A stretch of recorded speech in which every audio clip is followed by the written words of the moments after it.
الحمد لله الذي هدانا لهذا وما كنا لنهتدي لولا أن هدانا الله وصلى الله على سيدنا محمد وعلى آله وأصحابه وبارك وسلم تسليما كثيرا كثيرا. أما بعد، فأعوذ بالله من الشيطان الرجيم. بسم الله الرحمن الرحيم. يا أيها الذين آمنوا اتقوا الله حق تقاته ولا تموتن إلا وأنتم مسلمون. وقال تعالى: يا أيها الناس اتقوا ربكم الذي خلقكم من نفس واحدة وخلق منها زوجها وبث منهما رجالا كثيرا ونساء واتقوا الله الذي تساءلون به والأرحام إن الله كان عليكم رقيبا. وقال تعالى: يا أيها الذين آمنوا اتقوا الله وقولوا قولا سديدا يصلح لكم أعمالكم ويغفر لكم ذنوبكم ومن يطع الله ورسوله فقد فاز فوزا عظيما. അല്ലാഹു സുബ്ഹാനഹു വതആല അവനിഷ്ടപ്പെട്ട നല്ല ദാസന്മാരുടെ കൂട്ടത്തിൽ നമ്മളെല്ലാവരെയും ഉൾപ്പെടുത്തി അനുഗ്രഹിക്കുമാറാകട്ടെ. നമ്മൾ ചെയ്തുകൊണ്ടിരിക്കുന്ന ചെറുതും വലുതുമായ എല്ലാ അമലുകളും കരുണയോടുകൂടി നമ്മളിൽ നിന്നും അല്ലാഹു സ്വീകരിക്കുമാറാകട്ടെ. അമലുകളുടെ പേരിൽ നമുക്ക് നിശ്ചയിച്ച പ്രതിഫലങ്ങളും അതിൻ്റെ പേരിൽ നമ്മളിലുണ്ടാകേണ്ട പ്രതിഫലനങ്ങളും അല്ലാഹു പരിപൂർണമായി നമുക്കൊക്കെ നൽകി അനുഗ്രഹിക്കുമാറാകട്ടെ. അവസാനം നമ്മളെല്ലാവരെയും ഈമാനോടുകൂടി മരിപ്പിക്കുകയും ജന്നാത്തുൽ ഫിർദൗസിൽ ഒരുമിച്ച് കൂട്ടി സന്തോഷിപ്പിക്കുകയും ചെയ്യുമാറാകട്ടെ.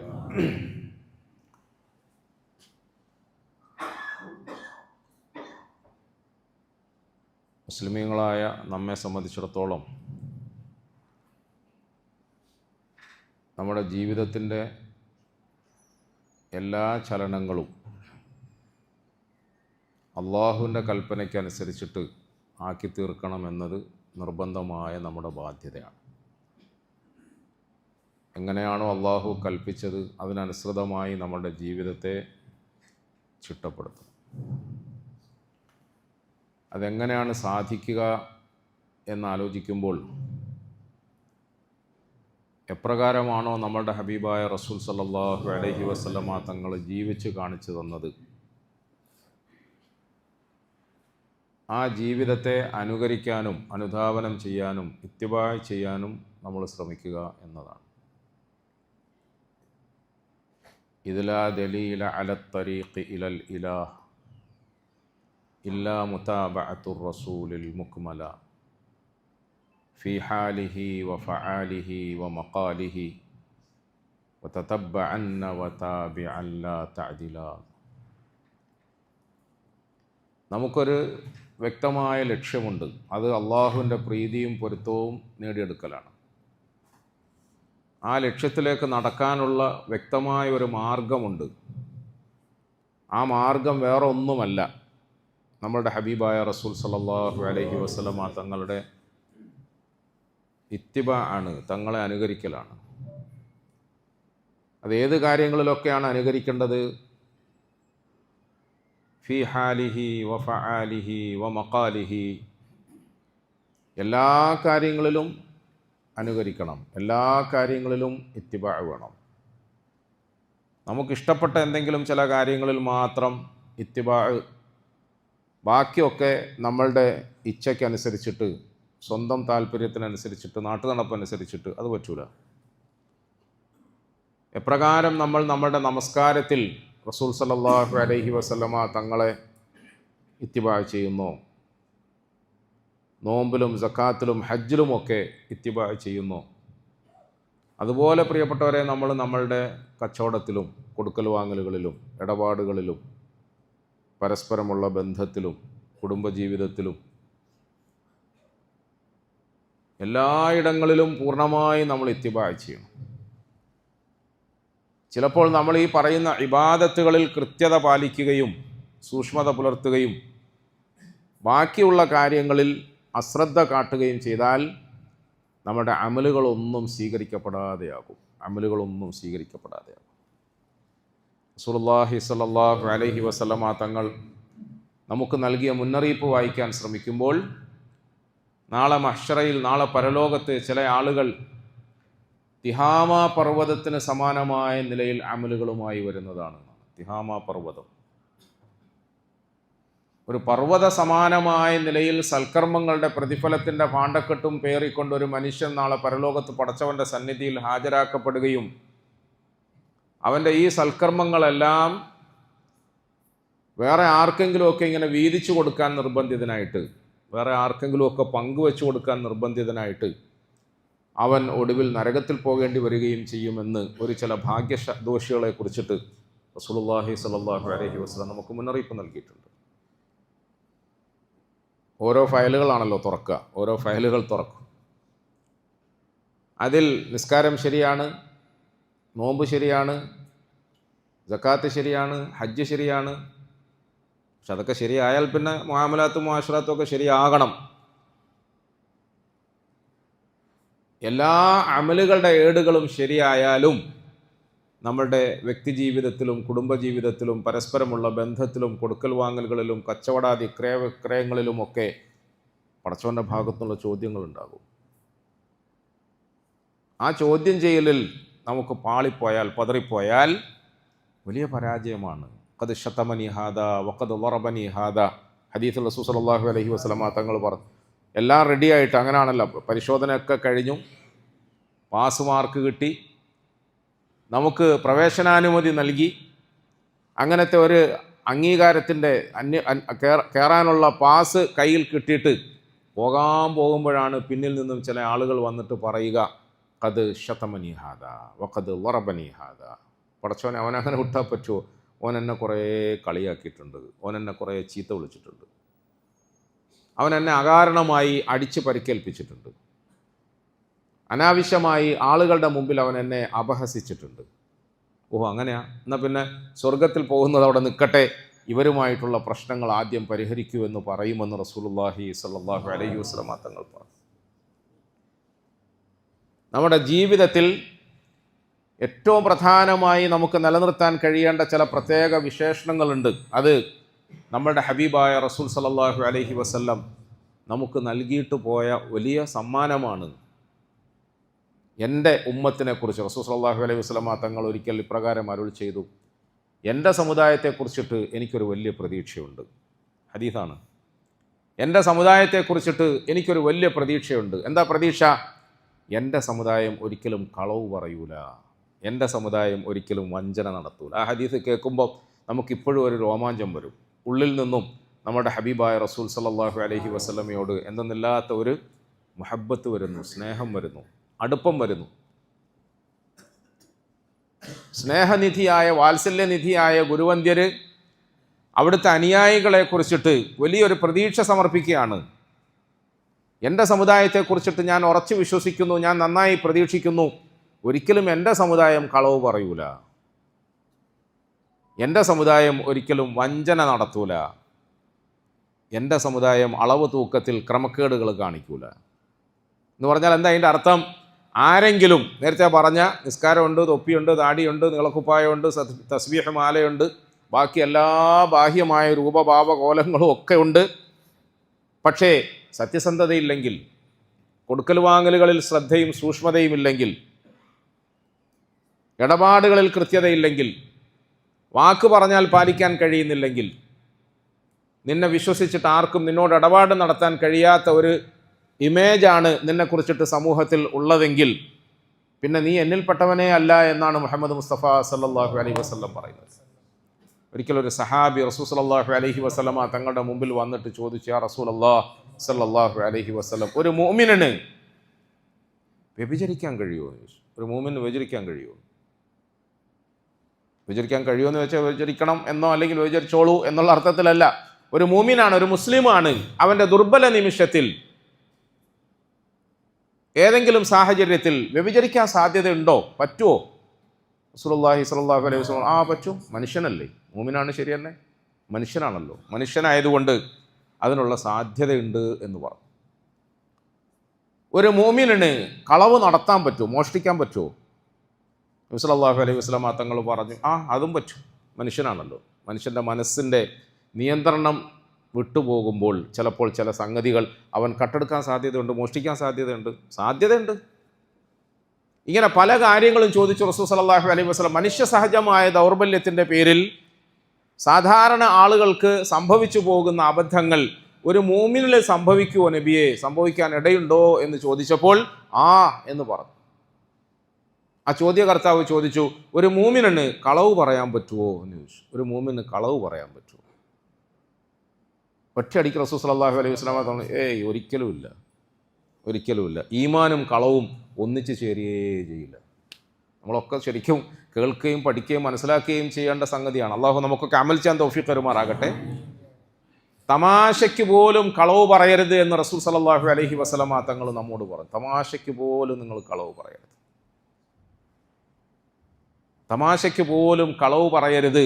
അത് എൻ്റെ ഉമ്മത്തികളുടെ ഒരു പ്രധാനപ്പെട്ട ക്വാളിറ്റി ആകണം. തല പോയാലും ശരി, ഹക്കല്ലാത്തതൊന്നും ഞാൻ പറയില്ല. എന്തുകൊണ്ടാണ്? ഞാൻ ഉമ്മത്തെ മുഹമ്മദ് സല്ലല്ലാഹു അലൈഹി വസല്ലം ആയതുകൊണ്ടാണ്. കളവ് പറയുക എന്ന് പറയുന്ന ഒരു സ്വഭാവം മുസ്ലിമീങ്ങൾക്ക് ഉണ്ടാകരുത്. പ്രിയപ്പെട്ടവർ, ഇതുപോലെ നമ്മുടെ ജീവിതത്തിൽ ഉണ്ടാകേണ്ട പ്രധാനപ്പെട്ട കുറേ വിശേഷണങ്ങളുണ്ട്, സ്വഭാവ വൈശിഷ്ട്യങ്ങളുണ്ട്. വാക്ക് പറഞ്ഞാൽ പാലിക്കണം. വഔഫൂ ബിൽ അഹദ്, യാ അയ്യുഹല്ലദീന ആമനൂ ഔഫൂ ബിൽ ഉഖൂദ്, യാ അയ്യുഹല്ലദീന ആമനൂ ഔഫൂ ബിൽ ഉഖൂദ്, ഉഹില്ലത് ലക്കും ബഹീമത്തുൽ അൻആമി ഇല്ലാ മാ യുത്ലാ അലൈക്കും ഗൈറ മുഹില്ലിസ് സ്വൈദി വഅൻതും ഹുറും. യാ അയ്യുഹല്ലദീന ആമനൂ, ഹേ സത്യവിശ്വാസികളെ, ഔഫൂ ബിൽ ഉഖൂദ്, ഔഫൂ ബിൽ ഉഖൂദ്. ഞാൻ സാധാരണ കുട്ടികൾക്ക് പറഞ്ഞു കൊടുക്കുമ്പോൾ പറയാറുണ്ട്, പരിശുദ്ധ ഖുർആനിൽ ആദ്യത്തെ അധ്യായം സൂറത്തുൽ ഫാത്തിഹയാണ്. അള്ളാഹുവിനെ വാഴ്ത്തി പുകഴ്ത്തിക്കൊണ്ട് തുടങ്ങുന്ന ഖുർആനിൻ്റെ തുടക്കം അൽഹംദുലില്ലാഹി റബ്ബിൽ ആലമീൻ. രണ്ടാമത്തേത് സൂറത്തുൽ ബഖറയാണ്, അലിഫ് ലാം മീം ദാലിക്കൽ കിതാബ്. മൂന്നാമത്തേത് ആല ഇമ്രാനാണ്, അലിഫ് ലാം മീം അല്ലാഹു ലാ ഇലാഹ ഇല്ലാ ഹുവൽ ഹയ്യുൽ ഖയ്യൂം. പിന്നെ അടുത്തത് സൂറത്തുൻ നിസാ ആണ്, സൂറത്തുൻ നിസാ. ഇതിൽ പ്രിയപ്പെട്ടവരെ, ആദ്യം നമ്മളുടെ ഈമാൻ ശരിയാക്കണം, വിശ്വാസം ശരിയാക്കണം, നമ്മുടെ വിചാര വിശ്വാസങ്ങളൊക്കെ നന്നാക്കണം, പ്രവർത്തനങ്ങളൊക്കെ നന്നാക്കണം, അമലുകൾ നന്നാക്കണം. പിന്നെ നമ്മുടെ കുടുംബജീവിതം, ആല ഇമ്രാൻ എന്ന് പറഞ്ഞാൽ ഒരു കുടുംബത്തെക്കുറിച്ചിട്ടാണ് അള്ളാഹു അതിൽ പ്രത്യേകമായി പരാമർശം. നമ്മുടെ കുടുംബജീവിതം നന്നാക്കണം. സൂറത്തുൻ നിസാ എന്ന് പറഞ്ഞാൽ പെണ്ണ് എന്നാണല്ലോ അതിൻ്റെ അർത്ഥം, സ്ത്രീ എന്നാണ് അർത്ഥം, വനിത എന്നാണ് അർത്ഥം. അതിൽ അള്ളാഹു സുബ്ഹാനഹു വ തആല നമ്മുടെ കുടുംബജീവിതത്തിലും നമ്മുടെ പൊതുവായ ജീവിത രംഗങ്ങളിലുമൊക്കെ വരാൻ സാധ്യതയുള്ള കുറേ വിഷയങ്ങളെക്കുറിച്ചിട്ട് നമുക്ക് നിയമങ്ങൾ പറഞ്ഞു പഠിപ്പിക്കുകയാണ്.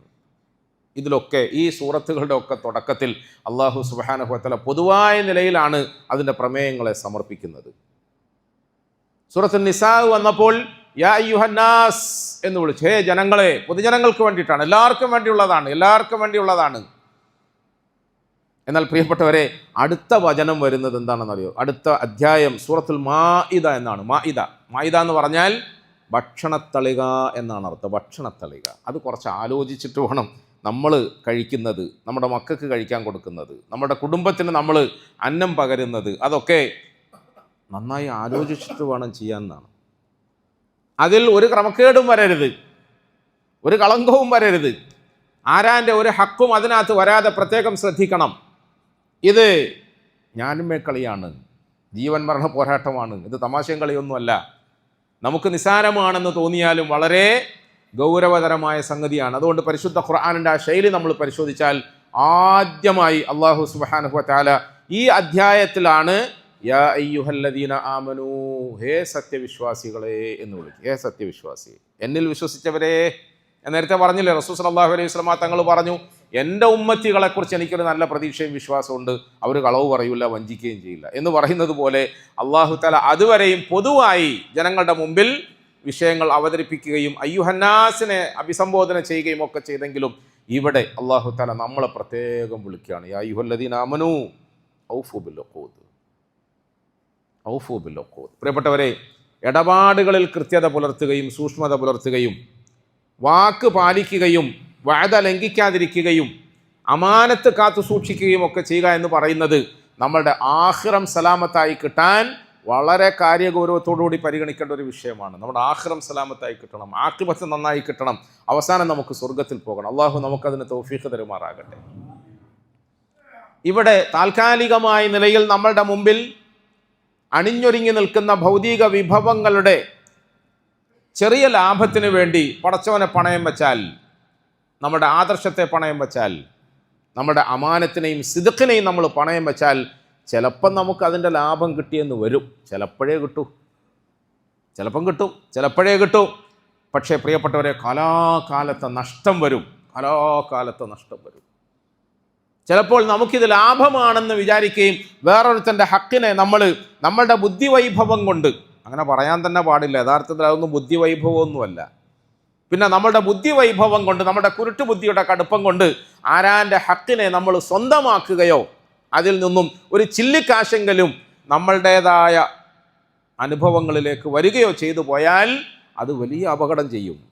അങ്ങ് ആഖിറത്തിലെത്തിയിട്ട് മാത്രമല്ല കേട്ടോ, ആഖിറത്തിലെത്തുന്നതിന് മുമ്പ് ചിലപ്പം ഭൂമിയിൽ വെച്ച് തന്നെ അള്ളാഹു സുബ്ഹാനഹു വ തആല ആളുകളെ പരീക്ഷിച്ചു കളയും. ഇന്ന് 10 റുപ്യ നമുക്ക് ലാഭം കിട്ടിയാൽ നാളെ ആ ലാഭത്തിൻ്റെ പേരിൽ ചിലപ്പോൾ 10,000 രൂപയുടെ നഷ്ടവും കഷ്ടവും പടച്ചവൻ ഭൂമിയിൽ തരും. അള്ളാഹു നമ്മളെയൊക്കെ കാത്തുരക്ഷിക്കുമാറാകട്ടെ. ഇതിൽ നമുക്ക് ഉറച്ച വിശ്വാസം ഉണ്ടാകണം.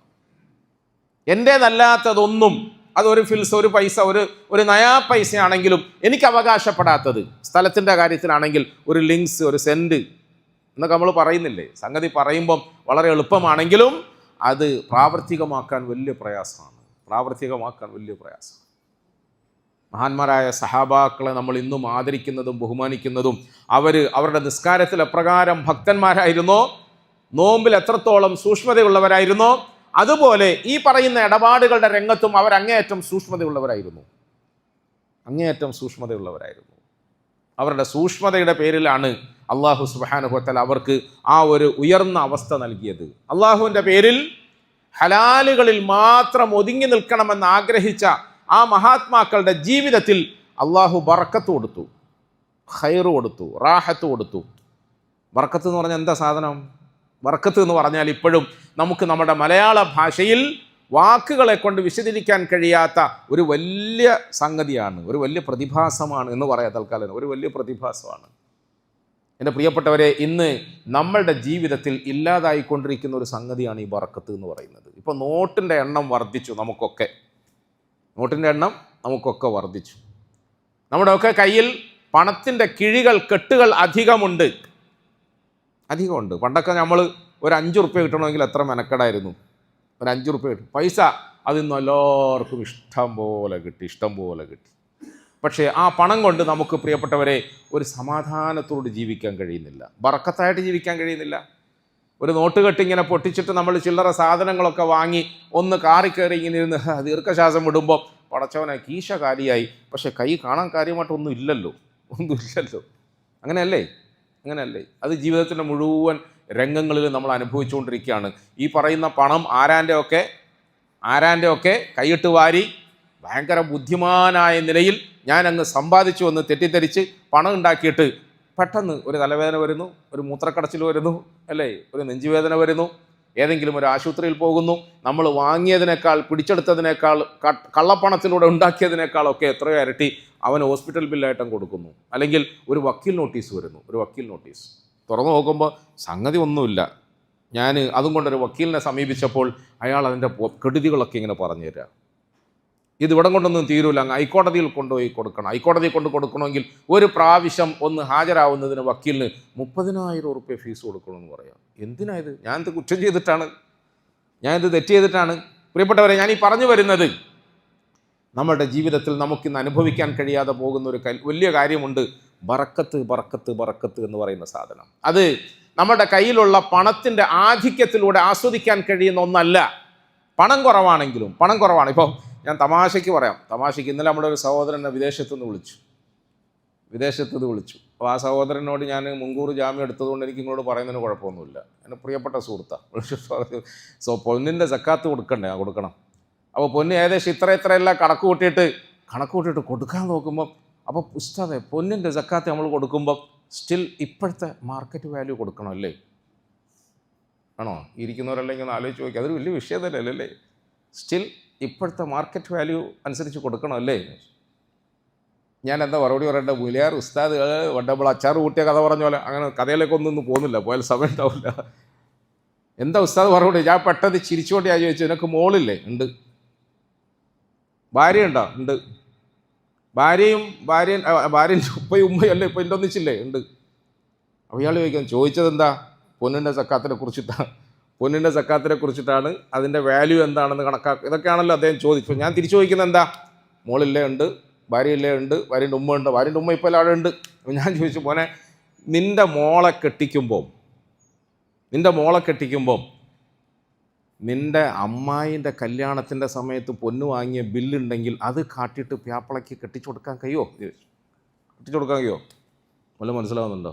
ഞാൻ വിചാരിച്ചു നിങ്ങൾ കാമ്പസാറുകാർ കച്ചവടക്കാരാണെന്ന് വിചാരിച്ചിട്ടാണ് കച്ചവടത്തിൻ്റെ സ്റ്റൈലിൽ ഇങ്ങനെ മസാല പറയുന്നത്. പക്ഷെ നിങ്ങൾക്ക് എന്തോ ഒരു ഉണർവ് കാണാത്തത്. പറ്റുമോ?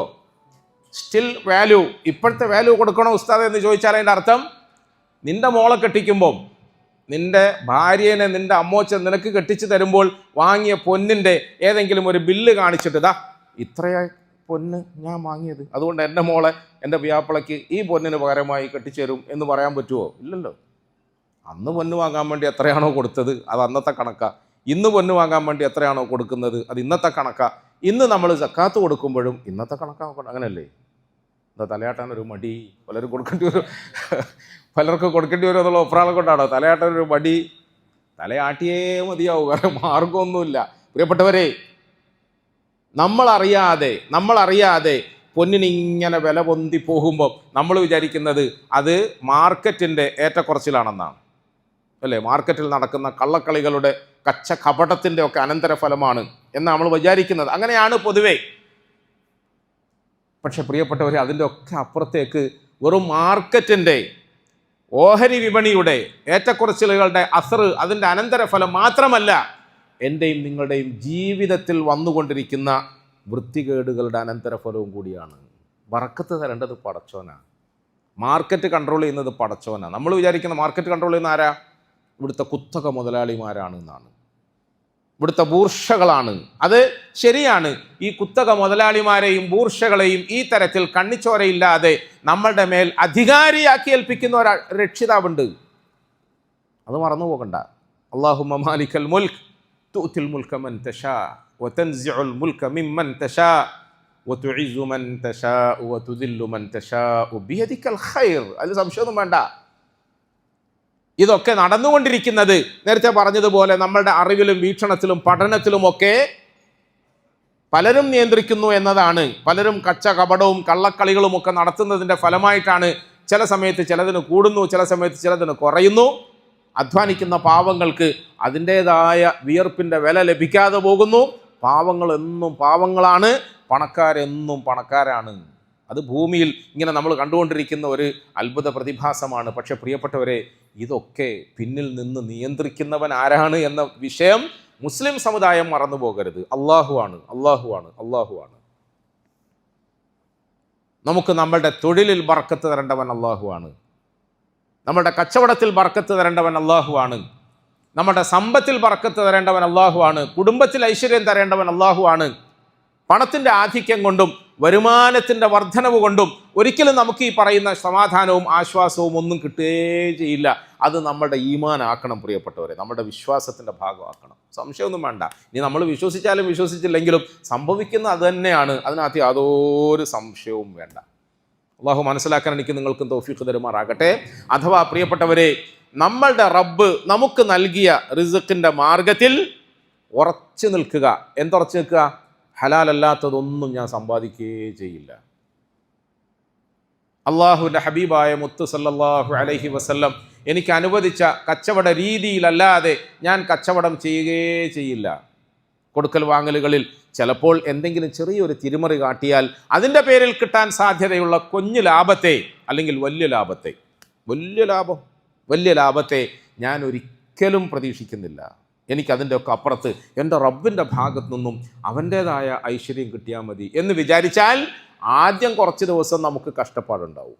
അങ്ങനെയും കൂടെ പറഞ്ഞേക്കാം. ഇനി വിചാരിക്കണ്ട നിങ്ങളിപ്പോൾ അങ്ങ് നീയത്ത് വെച്ചിട്ട് പുറത്തേക്ക് ഇറങ്ങിയിട്ട് ഇതുവരെ ചെയ്തെല്ലാം അങ്ങ് മാറ്റി വെച്ചിട്ട് അപ്പോൾ പിന്നെ അടുത്ത ദിവസം വരൂലേ, എന്തോ ഒരു ഗതികേടായത്. ഇതുവരെ വലിയ കുഴപ്പമൊന്നുമില്ലാതെ തട്ടിയും മുട്ടിയൊക്കെ അത്യാവശ്യം അണ്ണാച്ചിയുടെ കീശയിൽ നിന്ന് ചില്ലറ പൈസ ബ്ലേഡിന് വാങ്ങിയിട്ടും EMI എടുത്തിട്ടും അങ്ങനെയും ഇങ്ങനെയും കച്ചക്കപടങ്ങളൊക്കെ നടത്തി ഒപ്പിച്ചു പോകുമായിരുന്നു. ഒരു പ്രസംഗം കേട്ട് പടച്ചോനെ എൻ്റെ ജീവിതം മുഴുവൻ മുട്ടിയല്ലോ എന്ന് പറയാം. മുഴുവൻ മുട്ടിയല്ലോ.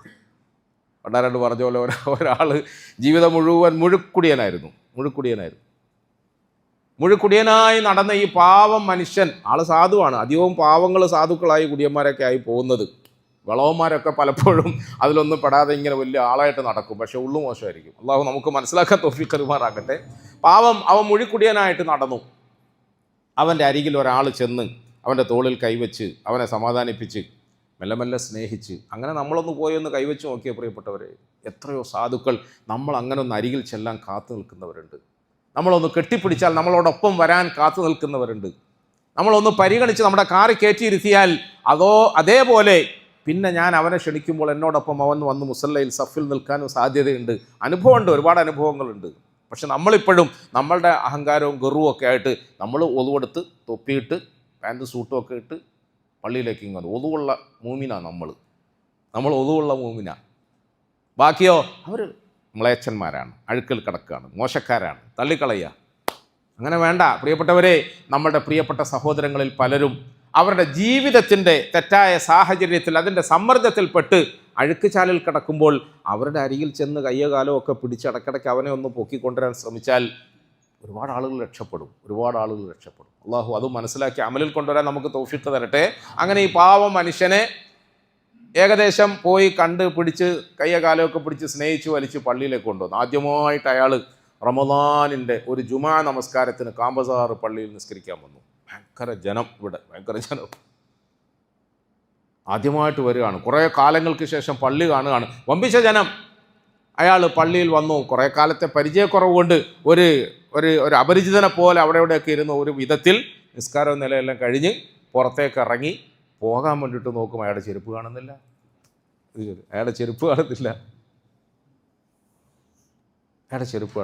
അയാൾ കുറേ അവിടെ ഇവിടെ എല്ലാം പരതിയിട്ടും ചെരുപ്പ് കാണുന്നേയില്ല. വല്ലാണ്ട് ബേജാറായി. ഇയാൾ സ്വന്തമായിട്ട് ഇങ്ങനെ ഇരുന്ന് ചിന്തിക്കുക, പടച്ചവനെ ഇന്നലെ വരെ ഞാൻ ഷാപ്പിൽ കയറി, ബാറിൽ കയറി, രാത്രി മുഴുവൻ കുടിച്ച് പൂസായി. സൈക്കിളിലാണ് കുടിക്കാൻ പോയത്. 2 കാലിലും ചെരുപ്പുണ്ടായിരുന്നു, തുണിയുണ്ടായിരുന്നു. കുടിച്ച് പൂസായതിൻ്റെ പേരിൽ തിരിച്ചു വരുമ്പം സൈക്കിളിൽ നിന്ന് വീണുപോയി. സൈക്കിൾ അങ്ങോട്ട് സൈഡിലേക്ക് പോയി. ഒരു ചെരുപ്പ് അങ്ങ് തെറിച്ചു പോയി, ഒരു ചെരുപ്പ് ഇങ്ങ് തെറിച്ചു പോയി, തുണി ഊരിപ്പോയി, ഒന്നുമില്ല. ഒരു സ്ഥലത്ത് ഞാൻ കിടന്നങ്ങ് ഉറങ്ങിപ്പോയി. ഉറക്കമെല്ലാം കഴിഞ്ഞിട്ട് പാതിരാക്കോ അല്ലെങ്കിൽ വെളുപ്പിന് എഴുന്നേറ്റ് നോക്കുമ്പോൾ ചെരുപ്പില്ല, കൊടുത്ത തുണിയില്ല, സൈക്കിളില്ല. പക്ഷേ അവിടെ ഇവിടെ എല്ലാം ഞാൻ ഇപ്പോൾ പരതി നോക്കിയപ്പോൾ ചെരുപ്പും കിട്ടി, സൈക്കിളും കിട്ടി, തുണിയും കിട്ടി. അൽഹംദുലില്ലാ. മുഴുക്കുടിയനായിരുന്നപ്പോൾ ഇതെല്ലാം കിട്ടി. ഇപ്പം വേണ്ടാത്ത പണിക്ക് പോയി പള്ളി കയറി നിസ്കാരം കഴിഞ്ഞ് തിരിച്ചിറങ്ങിയപ്പോൾ ചെരുപ്പുമില്ല, ഒന്നുമില്ല. അപ്പോൾ ഇതിൽ നല്ലത് മറ്റേത് തന്നെയാണ് എന്ന് തോന്നുന്നു. അപ്പോൾ അതുകൊണ്ട് ഒറ്റയടിക്ക് നമ്മൾ ഈ പറയുന്ന നീയത്തനുസരിച്ചിട്ട് അങ്ങ് നന്നായാൽ ഉടനെ പടച്ചവൻ നമുക്കിങ്ങ് പ്രൈസ് തരാം എന്നാരും പ്രതീക്ഷിക്കരുത്. കുറച്ചു കാലം കഷ്ടപ്പെടണം, കുറച്ചു കാലം മെനക്കെടണം, കുറച്ചു കാലം ചിലപ്പോൾ ത്യാഗം ചെയ്യണം. മക്കയിൽ ഇതുപോലെ ഒരു റമദാൻ, ശ്രദ്ധിച്ച് കേൾക്കുന്നുണ്ടല്ലോ അല്ലേ? ഇതുപോലെ ഒരു റമദാനിൻ്റെ ആദ്യത്തെ ചില ദിവസങ്ങളൊക്കെ കഴിഞ്ഞു. ആളുകളൊക്കെ റമദാനിൻ്റെ ആവേശത്തിലാണ്. റമദാനിൻ്റെ ആവേശം എന്ന് പറഞ്ഞാൽ അത്താഴത്തിനൊരാവേശമുണ്ട്, നോമ്പ് തുറക്കുമ്പോഴൊരു ആവേശമുണ്ട്, അതിൻ്റെ ഇടയിൽ അമലുകളിലൊരു ആവേശമുണ്ട്. എല്ലാവരും ആവേശത്തിലാണ്. ആവേശത്തിൻ്റെ തിരതല്ലലിൽ റമദാനിൻ്റെ സുന്ദരമായ ദിനരാത്രങ്ങൾ ഇങ്ങനെ കഴിഞ്ഞ് കടക്കുമ്പോൾ ഏകദേശം സുബഹിയുടെ ബാങ്ക് കൊടുക്കാനാവുമ്പോൾ എല്ലാവരും എന്താ ചെയ്യുക? പെട്ടെന്ന് ഹറമിലേക്ക് യാത്രയാവുക. തിരക്കാക്കിയിട്ട് എല്ലാവരും ഹറമിലേക്ക് പോവുക. എല്ലാവരും ഹറമിലേക്ക് പോകാൻ തിരക്ക് കൂട്ടുമ്പോൾ ഒരു കുടിലിൻ്റെ ഉള്ളിൽ അബൂ സുലൈഖ എന്ന് പറയുന്ന ഒരു വൃദ്ധനായ മനുഷ്യൻ മാത്രം ഒരാവേശമില്ലാതെ ഇങ്ങനെ തലയ്ക്കും കൈയും കൊടുത്തും ഇങ്ങനെ ഇരിക്കുകയാണ്. അദ്ദേഹം അബൂ സുലൈഖ എന്നാണ് അദ്ദേഹത്തിൻ്റെ പേര്. എല്ലാവരും പള്ളിയിൽ പോയില്ലേ? നോമ്പിൻ്റെ ആവേശമല്ലേ? എന്താ നിങ്ങൾ പോകാത്തത്? എന്തുകൊണ്ടാണ് അദ്ദേഹത്തിന് പോകാൻ കഴിയാത്തത്?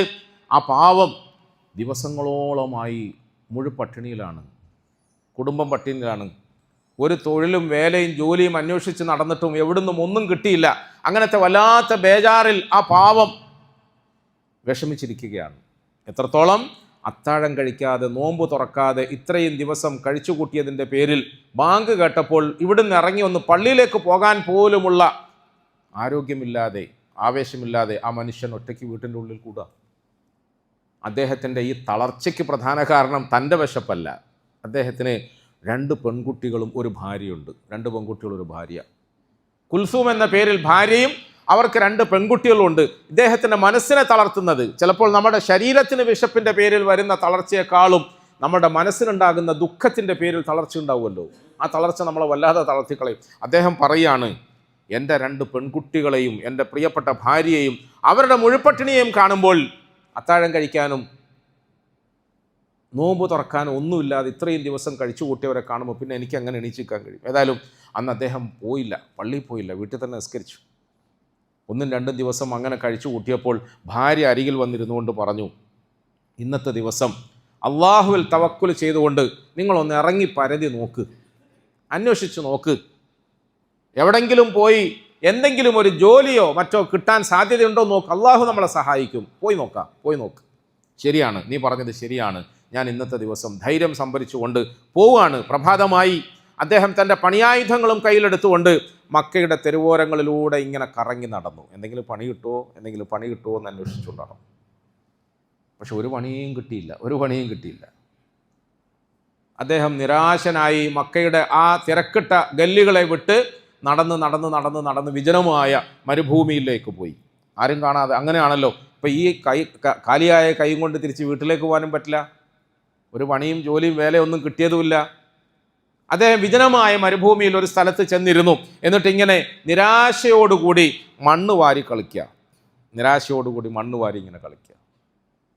മനസ്സെവിടെയോ സഞ്ചരിക്കുന്നു, എന്തൊക്കെയോ ചിന്തിക്കുന്നു, അരികിലുള്ളതൊന്നും കാണുന്നില്ല. മണ്ണിലിങ്ങനെ വാരി കളിച്ചുകൊണ്ടിരിക്കുന്നതിനിടയിൽ കയ്യിൽ എന്തോ ഒന്ന് തടഞ്ഞു. നല്ല മിനുസമുള്ള ഒരു സാധനം. അദ്ദേഹം മണ്ണ് മാറ്റിയിട്ട് നോക്കിയപ്പം ഒരു പട്ടിൻ്റെ തുണി, അതിൽ പൊതിഞ്ഞൊരു വലിയ കിഴിക്കെട്ട്. അദ്ദേഹം പിന്നെ ഇങ്ങനെ ഉറപ്പിച്ചു നോക്കി. ഒരു കിഴിക്കെട്ട്, പട്ടിൻ്റെ തുണിയാണ്. ആ പട്ടിൻ്റെ തുണിയിൽ പൊതിഞ്ഞ കിഴിക്കെട്ട് അദ്ദേഹം ഇങ്ങനെ അരികിലേക്ക് അടുപ്പിച്ചിട്ട് നിവർത്തി നോക്കിയപ്പോൾ കണ്ണു തള്ളിപ്പോയി. അതിൻ്റെ ഉള്ളിൽ സ്വർണ്ണ നാണയങ്ങൾ നിറച്ചു വച്ചിരിക്കുന്നു. എല്ലാവരുടെ കണ്ണും തെള്ളുക, പറയുന്ന എൻ്റെ കണ്ണും തെള്ളുക അല്ലേ? പക്ഷേ ഞമ്മക്കൊന്നും ഇങ്ങനത്തെ ഭാഗ്യമൊന്നും ഇല്ലപ്പാ അല്ലേ? ഞമ്മക്കൊന്നും ഇങ്ങനത്തെ ഭാഗ്യമൊന്നുമില്ല.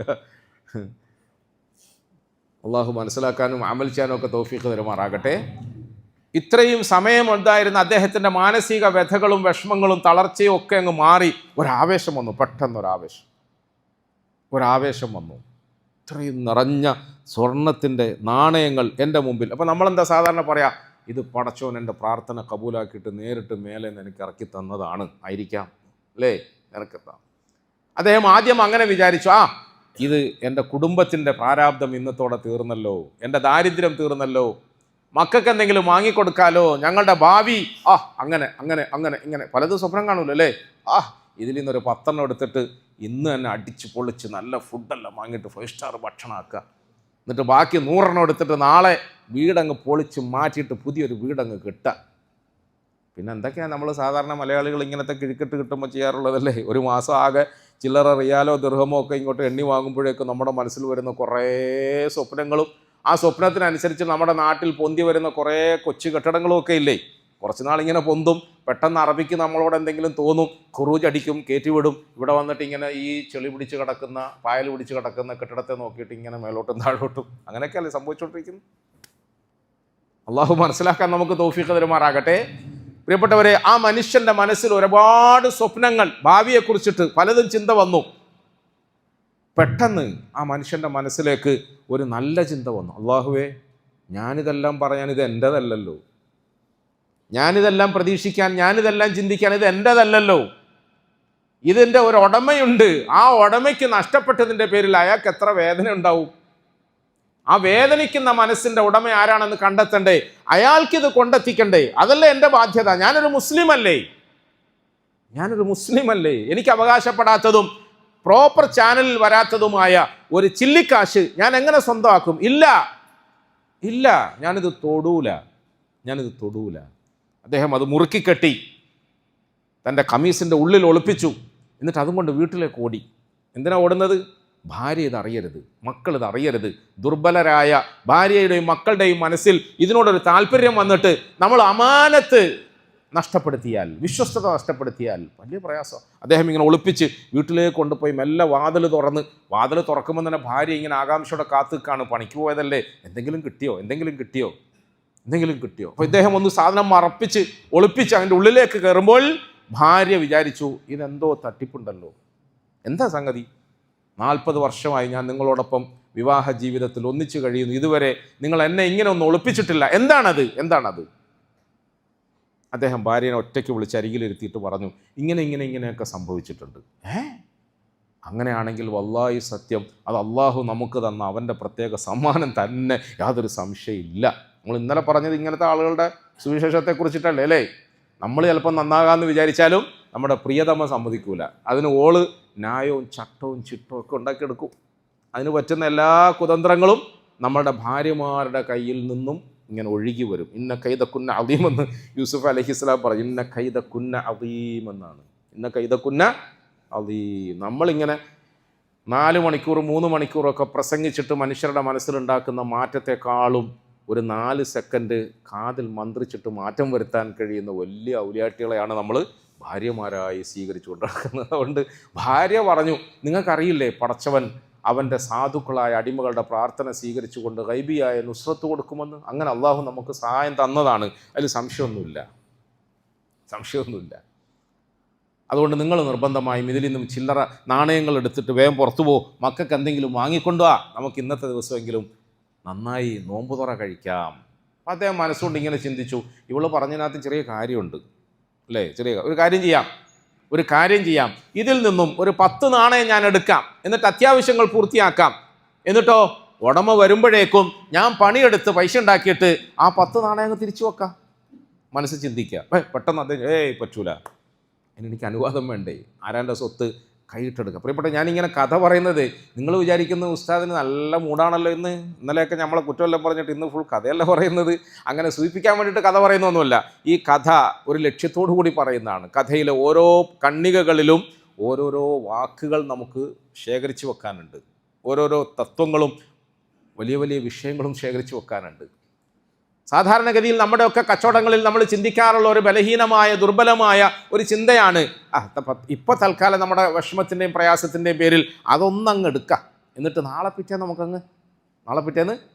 നമുക്കങ്ങ് തൗബ ചെയ്യാം, നമുക്കങ്ങ് തിരിച്ചു വെക്കാം, തിരിച്ചടയ്ക്കാം, അങ്ങനെയൊക്കെ നമ്മൾ വിചാരിക്കുക. ഇദ്ദേഹം വിചാരിച്ചു 10 തൽക്കാലത്തേക്ക് എടുക്കുക, പിന്നെ ഞാൻ പണിയെടുത്തിട്ട് അത് തിരിച്ചു വെക്കാം. പെട്ടെന്ന് അത് ഇല്ല, അതൊന്നും പറ്റൂല.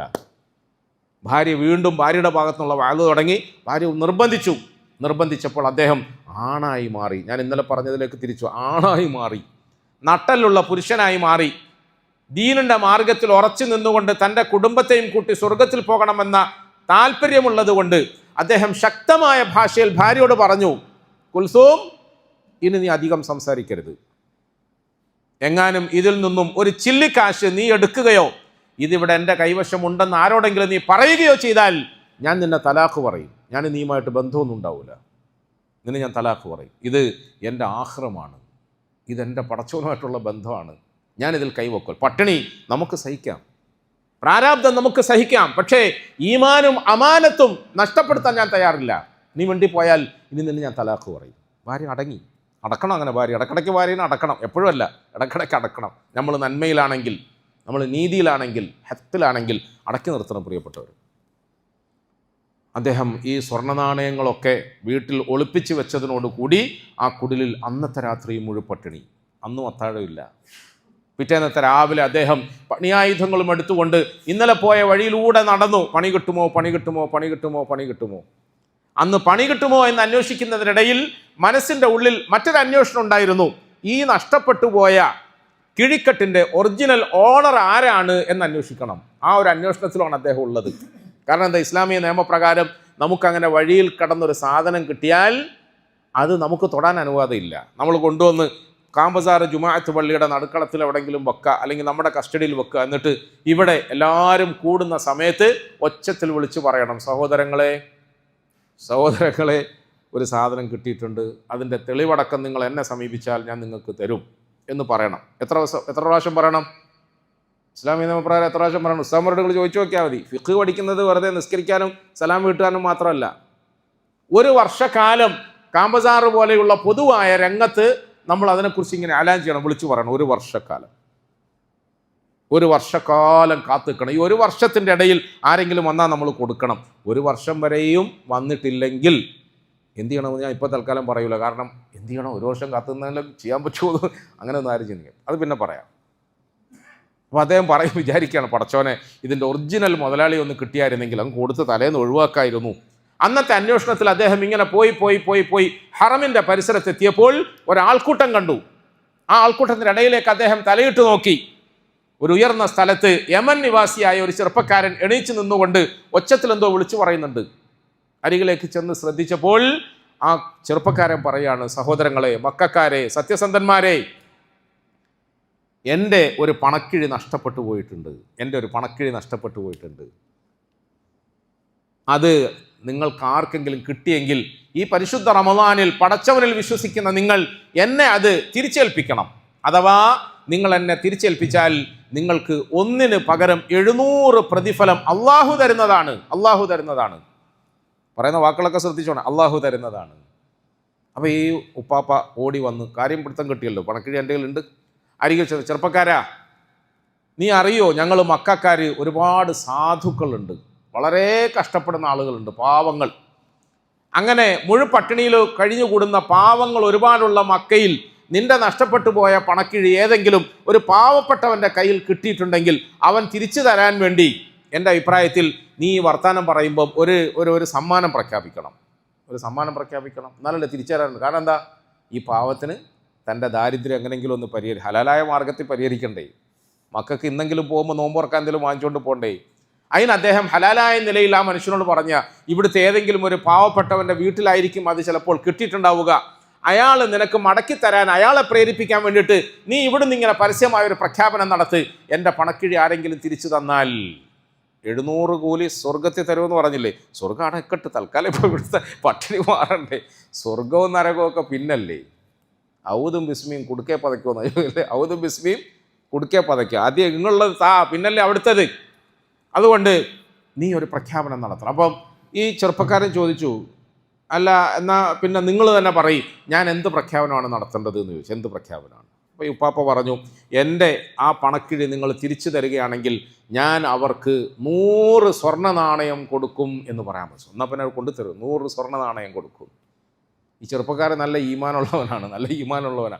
ചെറുപ്പക്കാരൻ പറഞ്ഞു, 100 സ്വർണ്ണ നാണയമൊന്നും കൊടുക്കാൻ ഞാൻ തയ്യാറില്ല. ഞാൻ എൻ്റെ നഷ്ടപ്പെട്ടു പോയ സാധനം തിരിച്ചു കിട്ടിയാൽ പടച്ചവൻ പ്രതിഫലം തരുമെന്ന് മാത്രമേ പ്രഖ്യാപിക്കുന്നുള്ളൂ എന്ന് പറഞ്ഞു. ഇതെന്ത് ദേഷ്യം പിടിച്ചിട്ട് നടന്നങ്ങ് പോയി. അടുത്ത ദിവസം വീണ്ടും അവിടെ വന്നപ്പോൾ ഇതുപോലെ ഈ ചെറുപ്പക്കാരൻ അവിടെ നിന്ന് ഒച്ചത്തിൽ വിളിച്ചു പറയുന്നുണ്ട്. അന്ന് ഈ ഉപ്പാപ്പ അരികിൽ വന്നിട്ട് കയ്യോ കാലോ ഒക്കെ പിടിച്ചിട്ട് പറഞ്ഞു, മോനെ, പാവപ്പെട്ടവനും കൂടെ ഒന്ന് പരിഗണിക്കണ്ടേ, നിനക്ക് 100 കൊടുക്കാൻ പറ്റുന്നില്ലെങ്കിൽ ഒരു 10 കൊടുക്കാമെന്ന് പറയും. 10 പോയിട്ട് ഒന്നും കൊടുക്കാൻ ഞാൻ തയ്യാറില്ല. എന്നിട്ട് അദ്ദേഹം പറഞ്ഞു, അഥവാ എൻ്റെ പണക്കിഴി കയ്യിൽ കിട്ടിയ ഏതെങ്കിലും ഒരു മുസ്ലിം ഇത് കേൾക്കുന്നുണ്ടെങ്കിൽ ശ്രദ്ധിച്ചു കേട്ടോളൂ, ഞാൻ അവൻ്റെ വിഷയത്തിൽ അള്ളാഹുവിൻ്റെ മുമ്പിൽ മഹ്ശറയിൽ വാദം നടത്തുന്നതാണ്. ഞാൻ അവിടെ നിന്ന് പിടിച്ചോളാം. ഇത് കേട്ടപ്പോൾ ഉപ്പാക്കപ്പിൻ്റെയും പേടിയായി. അദ്ദേഹം നടന്നുപോയി. 3-ാമത്തെ ദിവസം വന്നപ്പോഴും ഈ ചെറുപ്പക്കാരൻ അവിടെ തന്നെ ശബ്ദിച്ചുകൊണ്ട് നിൽക്കുന്നുണ്ട്. അരികിൽ ചെന്നിട്ട് പറഞ്ഞു, സഹോദര, 100 കൊടുക്കാൻ നീ തയ്യാറില്ല, 10 കൊടുക്കാനും തയ്യാറില്ല, പോട്ടെ ഒരു നാണയം കൊടുക്കാമെന്ന് പറയും. ഒരു നാണയം. എന്താ കാര്യം? ഒരു നാണയം കിട്ടിയിരുന്നെങ്കിൽ എൻ്റെ കുടുംബത്തിന് അല്ലേ ഹലാലായ നിലയിൽ നോമ്പ് തുറക്കാമല്ലോ, ഹലാലായ നിലയിൽ അത്താഴം കഴിക്കാമല്ലോ. ആ ചെറുപ്പക്കാർ, ഇല്ല, ഒരു നാണയം ഞാൻ കൊടുക്കൂല, ഞാൻ അവനെ കുറിച്ചിട്ട് നാളെ മഹ്ശറിൽ അള്ളാഹുവിൻ്റെ മുമ്പിൽ കണക്ക് പറയും, അവിടുന്ന് ഞാൻ വാങ്ങിച്ചോളാം എന്ന് പറഞ്ഞു. ഈ സംഭാഷണം 2-3 ദിവസമായിട്ട് ശ്രദ്ധിച്ച ആളുകളുടെ കൂട്ടത്തിൽ സെയ്ദ് ബിൻ ഖാലിദ് എന്ന് പറയുന്ന ഒരു മനുഷ്യനുണ്ട്. സെയ്ദ് ബിൻ ഖാലിദ്, അത് അത്യാവശ്യം കുറച്ച് സാമ്പത്തിക. സെയ്ദ് ബിൻ ഖാലിദിന് ഈ ഉപ്പാപ്പായുടെ സംഭാഷണവും പെരുമാറ്റവും ഒക്കെ കണ്ടപ്പോൾ എന്തോ സംഗതി മനസ്സിലായി.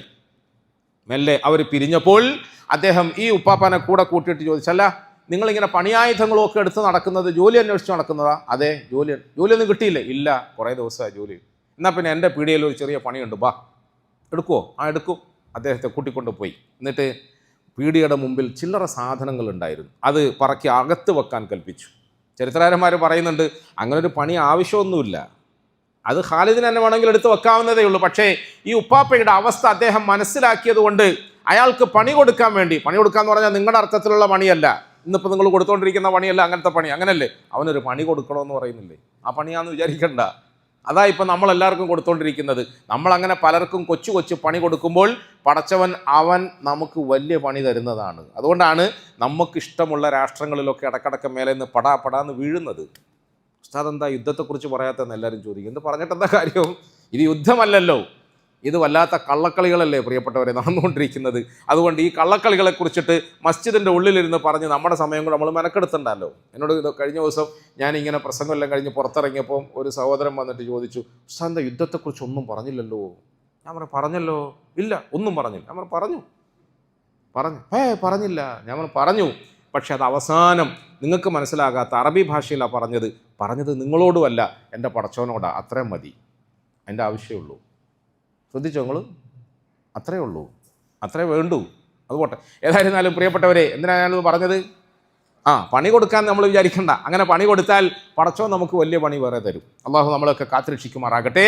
ഈ സെയ്ദ് ഇബ്നു ഖാലിദ് എന്ന നല്ല മനസ്സിൻ്റെ ഉടമ ഇദ്ദേഹത്തെ കൂട്ടിക്കൊണ്ടുപോയി പീടികയിൽ ചെറിയ പണിയൊക്കെ ചെയ്യിപ്പിച്ചു. ചില്ലറ പണി വേഗം തീർന്നപ്പം ഒരു ദിവസങ്ങൾ എത്ര കൂലി വാങ്ങൽ? ഇത്രേ കൂലി വാങ്ങൽ. അതിന് ഒരു ദിവസം ഞാൻ പണിഞ്ഞില്ലല്ലോ, ആകെ 2 മണിക്കൂറിൻ്റെ പണി തീർന്നു. അത് സാരമില്ല, റമദാനല്ലേ. റമദാനിൽ കീഴിൽ പണിയെടുക്കുന്നവർക്ക് ഇളവാക്കി കൊടുക്കണമെന്ന് റസൂലുള്ളാഹി സ്വല്ലല്ലാഹു അലൈഹി വസല്ലം പഠിപ്പിച്ചു. 4 മണിക്കൂർ പണിയെടുക്കുന്നവന് 3 മണിക്കൂറാക്കുക, 8 മണിക്കൂർ പണിയെടുക്കുന്നവന് 6 മണിക്കൂറാക്കി കൊടുക്കുക. എന്നിട്ടോ കൂലി അല്പം കൂടുതൽ കൊടുക്കുക. അത് മുസ്ലിമായ മുതലാളിയുടെ മര്യാദയായി റസൂലുള്ളാഹി സ്വല്ലല്ലാഹു. അതുകൊണ്ട് ഉപ്പാപ്പ, നിങ്ങൾ ചെറിയ പണിക്ക് എന്നിൽ നിന്നും ഒരു ദിവസത്തെ കൂലി സ്വീകരിക്കണമെന്ന് പറഞ്ഞു. ഭയങ്കര സന്തോഷം. ഇതൊക്കെ ഞാൻ പറഞ്ഞല്ലോ നേരത്തെ, ഓരോരുത്തരും ശ്രദ്ധിക്കേണ്ട നമ്മുടെ ജീവിതത്തിലെ, കച്ചവടക്കാരുടെ ജീവിതത്തിലെ പ്രത്യേകമായ ശ്രദ്ധകളാണ്. ഇവിടെ നമ്മൾ നമ്മുടെ തൊഴിലാളികളോട് എങ്ങനെ പെരുമാറുന്നു, നമ്മൾ പണിയെടുപ്പിക്കുന്നവരോട് എങ്ങനെ പെരുമാറുന്നു. അതുപോലെ നേരെ തിരിച്ചും ഇന്ന് നേരെ തിരിച്ചാ പറഞ്ഞാന്ന് പറഞ്ഞില്ലേ, പഴയ കാലത്ത് പ്രസംഗിച്ചു കൊണ്ടിരുന്ന ചില കാര്യങ്ങളും മറിച്ച് പറയേണ്ട ഒരു കാലഘട്ടമാണ്. ഇന്ന് പാവപ്പെട്ട മുതലാളിമാർ മുതലിനെ ആളുന്നു എന്ന് മാത്രമേ ഉള്ളൂ, പക്ഷെ തൊഴിലാളിമാരാൽ ഭരിക്കപ്പെടുകയാണ്, അല്ലേ? തൊഴിലാളിമാർ കണ്ണുരുട്ടുന്നിടത്ത് പാവങ്ങൾ ഇങ്ങനെ കൈയും കാലും പറച്ച് നിൽക്കുകയാണ്. ഒരു ടാക്സി ഡ്രൈവർ പണ്ടൊക്കെ നമ്മുടെ വീട്ടിൽ വന്നിങ്ങനെ കാത്തു കിടക്കും. ഒരു ഓട്ടോറിക്ഷ ഡ്രൈവർ നമ്മൾ വിളിക്കുന്നിടത്തൊക്കെ വരും. ഇപ്പം അവനെ വിളിക്കുന്നത് വരെ അവൻ വളരെ താഴ്മയായിരിക്കും. വിളിച്ചു കഴിയുമ്പോൾ പിന്നെ അവൻ നമ്മുടെ ഉപ്പാപ്പ അല്ലെങ്കിൽ നമ്മുടെ മുതലാളി, നമുക്ക് ചിലവിന് വരുന്ന ആളെ പോലെ ഉണ്ടാവുകയാണ്. അതങ്ങനെയാണ്. അത് ഈ കാലഘട്ടത്തിലെ മറ്റൊരു പ്രത്യേകതയാണ്. പ്രിയപ്പെട്ടവരെ, തൊഴിലാളിയോട് നല്ല നിലയിൽ പെരുമാറണം. തൊഴിലാളിയോട് നല്ല നിലയിൽ പെരുമാറിയാൽ തൊഴിലാളി മുതലാളിയോട് നല്ല നിലയിൽ പെരുമാറുമെന്ന് റസൂലുള്ളാഹി സ്വല്ലല്ലാഹു അലൈഹി വസല്ലം പഠിപ്പിച്ചിട്ടുണ്ട്. അങ്ങനെ ചെറിയ സമയത്തെ പണിയാണ് ചെയ്യിപ്പിച്ചതെങ്കിലും അദ്ദേഹത്തിന് കൊടുക്കാനുള്ള വേതനം മുഴുവൻ കൊടുത്തു. അത്ഭുതത്തോടു കൂടി അദ്ദേഹം അത് സ്വീകരിച്ചു. സന്തോഷത്തോടു കൂടി ഹലാലായ നിലയിൽ കിട്ടിയതാ. അദ്ദേഹം ഈ പണവും ഉപയോഗിച്ചുകൊണ്ട് ഓടി വീട്ടിലേക്ക് പോയി. കാരണം നോമ്പ് തുറക്കുമ്പോൾ കുറേ ദിവസത്തെ മുഴുപ്പട്ടിണി ഇന്നെങ്കിലും ഒന്ന് അവസാനിപ്പിച്ചിട്ട് എൻ്റെ പ്രിയപ്പെട്ട 2 പെൺകുട്ടികൾക്കും ഭാര്യയ്ക്കും എന്തെങ്കിലും തിന്നാൻ വാങ്ങിക്കൊടുക്കാമല്ലോ, ആ സന്തോഷത്തോടെ. ഇത് ഹലാലാണല്ലോ. അദ്ദേഹം ആ നിലയിൽ ഓടി വീട്ടിൽ പോയി. അപ്പോൾ ഈ പറഞ്ഞ സെയ്ദ് ഇബ്നു ഖാലിദ് അദ്ദേഹത്തെ പിന്നിൽ നിന്നും അറിയാതെ പിന്തുടർന്നു. കാരണം ഇത് സാധാരണ കേസല്ല, എന്തോ കാര്യപ്പെട്ട കേസാണെന്ന് മനസ്സിലായത്. പിന്നിൽ നിന്നും പിന്തുടർന്നു. രഹസ്യം അറിയണം. എനിക്ക് ഉറപ്പാണ് ഈ പറയുന്ന പണക്കിഴി ഇയാളുടെ കയ്യിലുണ്ടാവും, അല്ലെങ്കിൽ ഇയാൾ ഇങ്ങനെ എല്ലാ ദിവസവും വന്നിട്ട് ഇങ്ങനെ പറയേണ്ട ആവശ്യമൊന്നുമില്ലല്ലോ. സെയ്ദ് ഇബ്നു ഖാലിദ് പിന്നാലെ വന്നു. അറിയാതെ ഒളിച്ചൊളിച്ച് ആ ഉപ്പാപ്പ വീട്ടിൻ്റെ ഉള്ളിലേക്ക് കടന്നപ്പോൾ പുറത്തിങ്ങനെ കാത്തു നിന്നു. എന്താണെന്ന് അറിയാൻ വേണ്ടിയിട്ട്, സംഭവങ്ങളൊക്കെ വീക്ഷിക്കാൻ വേണ്ടിയിട്ട്. അങ്ങനെ ഒളിച്ച് കാത്തു നിൽക്കുന്നത് അയാളുടെ പണക്കിഴി അടിച്ചുകൊണ്ട് പോകാനല്ല, അല്ലെങ്കിൽ അയാളെ ഏതെങ്കിലും കേസിൽ ഒറ്റ കൊടുക്കാനല്ല. അങ്ങനെയൊക്കെയാണ് നമ്മൾ സാധാരണ ഇപ്പോൾ ചെയ്തുകൊണ്ടിരിക്കുന്നത്. ആർക്കെങ്കിലും അയൽവാസിക്കൊരു ഗുണം കിട്ടിയാൽ തലയാട്ടി വെക്കും അവിടെ. എന്താ, എങ്ങനെയായി ഇവനെ കൊടുക്കാൻ കഴിയാന്ന, എങ്ങനെയാ അവനെ കൊടുക്കാൻ കഴിയുക? പ്രിയപ്പെട്ടവർ, ഇതൊക്കെ നമ്മുടെ നിത്യജീവിതത്തിൽ നടന്നുകൊണ്ടിരിക്കുകയാണ്. എങ്ങനെയാ കൊടുക്കാൻ കഴിയുക? അത് പോലീസിനെ വിളിച്ച് പറയണോ, ഇൻകം ടാക്സിനെ വിളിച്ച് പറയണോ, അല്ല സെയിൽ ടാക്സിനെ വിളിച്ച് പറയണോ, അല്ല GSTക്കാരെ വിളിച്ച് പറയണോ? എവിടെയാണ് വിളിക്കേണ്ടത്? അടുത്തൊരു കച്ചവടക്കാരനെ നമുക്ക് കണ്ടിട്ട് കണ്ണുകടി, അടുത്തൊരു വീട്ടുകാരനെ കാണുമ്പോൾ നമുക്ക് കണ്ണുകടി. അവനൊന്ന് ഉഷാറായി കഴിയുമ്പോൾ നമ്മൾ എങ്ങനെയെങ്കിലും അവനെ ഇങ്ങനെ അന്ന് ഉരച്ചുരച്ച് ബടക്കാക്കാൻ ശ്രമിക്കുക. മുഹമ്മദ് മുസ്തഫ സല്ലല്ലാഹു അലൈഹി വസല്ലം തങ്ങളുടെ ഉമ്മത്തികൾക്ക് ഇതൊന്നും പറ്റിയതല്ല. ഇതിൽ നിന്നെല്ലാം 100% മുക്തമായി ഒരു നല്ല റമദാൻ ആചരിച്ചിട്ട് പ്രിയപ്പെട്ടവരെ പുതിയ മനുഷ്യന്മാരായി നമ്മൾ വരണം. ആ കച്ചവടക്കാരന് എന്തെങ്കിലും ലാഭം അധികം കൊടുക്കുന്നെങ്കിൽ അത് അള്ളാഹു കൊടുക്കുന്നതാണ്. ഞാൻ എന്തിനാണ് അസൂയപ്പെടുന്നത്? എൻ്റെ കടയിൽ ലാഭം അള്ളാഹു തആല കുറച്ചേ തരുന്നുള്ളെങ്കിൽ അത് അള്ളാഹു തരുന്നതാണ്. അതിൽ ഞാൻ തൃപ്തനാണ്. എൻ്റെ പടച്ചോൻ തരുന്നതിൽ ഞാൻ തൃപ്തനാ. ഓന് കിട്ടിയതിൻ്റെ പേരിൽ എനിക്ക് അസൂയയില്ല, കണ്ണുകടിയില്ല. അതുകൊണ്ട് തന്നെ ഞാൻ കുതന്ത്രങ്ങളൊന്നും ആവിഷ്കരിക്കുകയില്ല. പ്രിയപ്പെട്ടവരെ, ആ നല്ല മനുഷ്യൻ ഈ വീട്ടിൻ്റെ പുറത്തിരുന്ന് ഒളിച്ചിരുന്ന് കേൾക്കുമ്പോൾ കുറേ ദിവസങ്ങൾക്ക് ശേഷം ഭക്ഷണവുമായി വന്നതല്ലേ, വാപ്പയും മക്കളും ഭാര്യയെല്ലാം ഒന്നിച്ചിരുന്ന് ഭക്ഷണം കഴിക്കുന്നു. അങ്ങനെ അന്ന് സന്തോഷം, നമ്മൾ ഇന്നലെ പറഞ്ഞില്ലേ, നല്ല സന്തോഷമായി, ഭക്ഷണമൊക്കെ കഴിച്ച് സന്തോഷമായി. ഈ സന്തോഷത്തിൻ്റെ അവസരം ചൂഷണം ചെയ്തുകൊണ്ട് ഭാര്യ മെല്ലെ ഭർത്താവിൻ്റെ അരികിൽ വന്നിട്ട് പറഞ്ഞു, ഞാൻ ഒന്നും കൂടെ പറഞ്ഞോട്ടെ, 40 വർഷം നിങ്ങളൊപ്പം ഞാൻ ജീവിക്കുന്നു. ഇതുവരെ നമ്മൾ തമ്മിൽ എന്തെങ്കിലും ഒരു അഭിപ്രായ വ്യത്യാസം ഉണ്ടായിട്ടുണ്ടോ? ഞാൻ നിങ്ങളോടൊരു മോശം പറഞ്ഞിട്ടുണ്ടോ? നിങ്ങളും സത്യസന്ധനാണ്, നിങ്ങളിൽ നിന്നും ഒരു മോശവും സംഭവിച്ചിട്ടേ ഇല്ല. അതുകൊണ്ട് ഞാൻ ഇന്ന് രാത്രി നിങ്ങളോടൊരു അപേക്ഷ, ഒരു കാര്യം പറയട്ടെ. നമ്മുടെ ആ പണക്കിഴി വീട്ടിൽ ഇങ്ങനെ കുഴിച്ചിട്ടിട്ട് അതിന് കാവലിക്കുന്നതിന് പകരം അതിൽ നിന്ന് ചില്ലറ എടുക്കാം. അങ്ങനെയല്ല, അവിടെ ചില്ലറ എടുക്കാം, കുഴപ്പമൊന്നുമില്ല, അത് നമുക്ക് തിരിച്ചു വെക്കാം. ഇപ്പം കണ്ടില്ലേ, ഇപ്പം 2-3 മണിക്കൂർ പണിയെടുത്തപ്പോൾ ഒരു ദിവസത്തെ ഫുൾ കൂലി കിട്ടിയില്ലേ? അതുപോലെ നാളെ പിറ്റേ നമുക്ക് പൈസ എടുത്ത് തിരിച്ചു വെക്കാം. ഇത് പുറത്തൊരു സാധനം കേട്ടുകൊണ്ടിരിക്കുക, അത് കേൾക്കാൻ വേണ്ടിയാണ് അദ്ദേഹം വന്നത്. പുറത്തൊരാൾ കേൾക്കുക. അദ്ദേഹം പെട്ടെന്ന് കണ്ണുരുട്ടിയിട്ട് പറഞ്ഞു, കുൽസൂം, ഞാൻ ആദ്യം പറഞ്ഞ വാക്ക് വീണ്ടും ആവർത്തിക്കുകയാണ്. ഇത് അള്ളാഹു നമുക്ക് അനുവദിച്ച സാധനമല്ല, ആരാൻ്റെതാണ്. ഇതിൽ നിന്നും ഒരു ചില്ലി കാശും എടുത്ത് ജീവിതം സുഖിക്കാമെന്ന് നീ പ്രതീക്ഷിക്കരുത്. അങ്ങനെ പ്രതീക്ഷയുണ്ടെങ്കിൽ ഞാൻ നിന്നെ പുറത്താക്കും, നിന്നെ തലാക്ക് പറയും. ഇല്ല, ഞാൻ എൻ്റെ റബ്ബിനെ ഭയന്നുകൊണ്ട് ഇതിൽ നിന്നും അല്പം പോലും തൊടൂല. ഇത് കേട്ടപ്പോൾ പുറത്തെ ഖാലിദ് പൊട്ടിക്കരഞ്ഞുപോയി. പടച്ചോനെ, ഇത്രയും കടുപ്പപ്പെട്ട ദാരിദ്ര്യം ആരും അറിഞ്ഞിട്ടില്ല, അള്ളാഹു മാത്രമേ അറിയുന്നുള്ളൂ. ഇങ്ങനെ ഒരു പണക്കിഴി തൻ്റെ കയ്യിൽ കിട്ടിയിട്ട് ആ മനുഷ്യനും കുടുംബവും ഉറച്ചു നിൽക്കുന്നുണ്ടല്ലോ. ഇവരെത്ര വലിയകളാണ്, ഇവരാണ് ഔലിയാക്കൾ. അത്രയും നേരം ഒളിച്ചു നിന്ന് കാര്യങ്ങൾ വീക്ഷിച്ചിരുന്ന ഖാലിദ് വാതിലിൽ മുട്ടി. വീട്ടുകാരൻ തുറന്നു, കെട്ടിപ്പിടിച്ചു, പൊട്ടിക്കരഞ്ഞു. സഹോദര, നിങ്ങൾക്ക് എന്തെങ്കിലും ആവശ്യമുണ്ടെങ്കിൽ ഞാൻ നിങ്ങളുടെ ഒരു അനുജനെ പോലെയാണ്, എന്നോട് പറയും, ഞാൻ സഹായിക്കാം. ഞാൻ സഹായിക്കാം.